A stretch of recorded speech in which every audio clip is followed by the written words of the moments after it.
Hello everyone, I'd like to talk with you tonight about cooperative care. Cooperative care has been popular in the zoological fields for a number of decades, and it's just that, it's cooperation with care of an animal in this case. We actually work with the animals to want to be cared for and to assist us in helping them be taken care of. This can range from a number of different things. It can be as simple as just we train them to open up their mouth, so that we can see all their teeth in a safe manner without having to force and pry and then get everyone nervous. Or even to the point of being willing to receive an injection or give a blood draw, present some body part so that we can tap a vein. Those are behaviors that can be trained.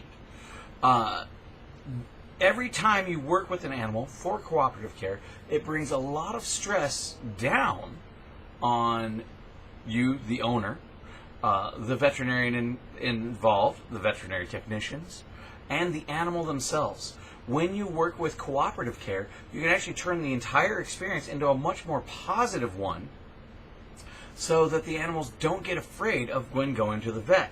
Now, this can be very simple. This can be as simple as bringing treats with you to the vet so that there is some type of positive interaction going on, and they put some type of positive experience to it. Because there's a lot of different things going on, a lot of things they don't necessarily like. It could be noises. There's drugs and various other chemicals in the vet office that might be more astringent.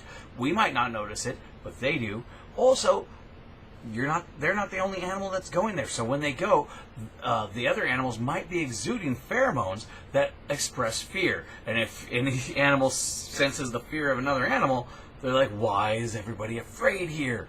So all these things can kind of combine into a negative experience, but we can work around that.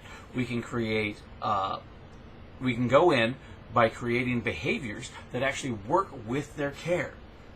I have some clients that actually, there's a thing called the bucket game. You can look it up online. There's a million different ways to do it. My primary use of it is I use it to get the animal to focus.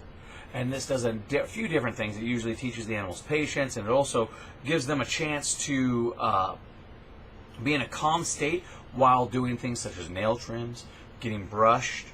Was just working with one client where that dog hated being brushed. We started working on the bucket game while being brushed. The dog was able to stand there while a person brushed it without freaking out like it normally would and run to the other end of the property. We can even, one of my clients is a groomer, and she actually was able to get her animals, when we started working with them with the bucket game, to start getting their nails trimmed and dremelled to get them nice and smooth without having to have 2 or 3 people pin down even a small terrier whose very idea is to get away. So it brings so much stress down when you just put a little bit of work ahead. So what brings this up is one of my more recent clients. They came to me because the veterinarian did have a little negative experience with their dog. It wasn't a aggression experience, but he is a very large German Shepherd, which means he's also very powerful. And just for safety's sake, they chose to put a muzzle on. It's perfectly fine. It's a management situation. It keeps the staff safer, keeps the dog safer, because if the staff is nervous, then that's going to create more chances for error and injury, both to the dog or the staff. So they just wanted a muzzle on. Well, just shoving a muzzle on an animal's face is very alarming. So we worked with their dog. We actually trained the dog to put the muzzle on himself. Now we're just getting to the point where the dog puts the muzzle on, and then we strap it and hook it in.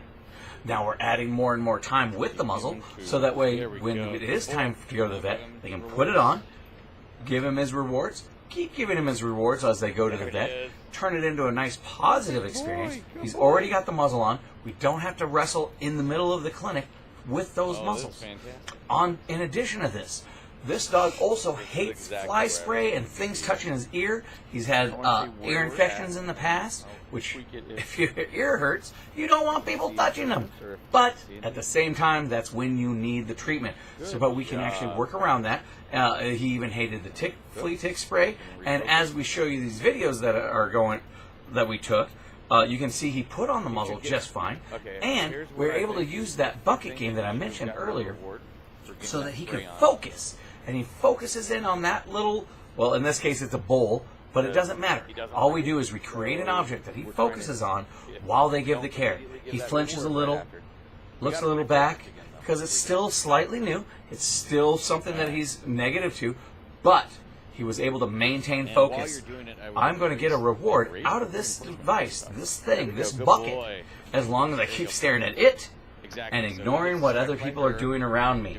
Even if it's poking and touching my ears, or taking a fly spray and spraying it around my ears, or even putting a needle in my hind hip. There you go. If you work and practice on getting them used to these types of things going on, I like to use the term mucking with. If you muck with the animal, hi, Grey Wind. If you muck with the animal while in a positive experience, in a very controlled, sustained way, you can actually turn all of the care into a positive, and they might even help you do it. Let me know if you have any questions. I'd be happy to answer them. Thank you again for your time. And once again, I'd like to work with you and your animal companions for cooperative care. Isn't that right, Grey Wind? That's right. Oh, who's a good boy? Oh.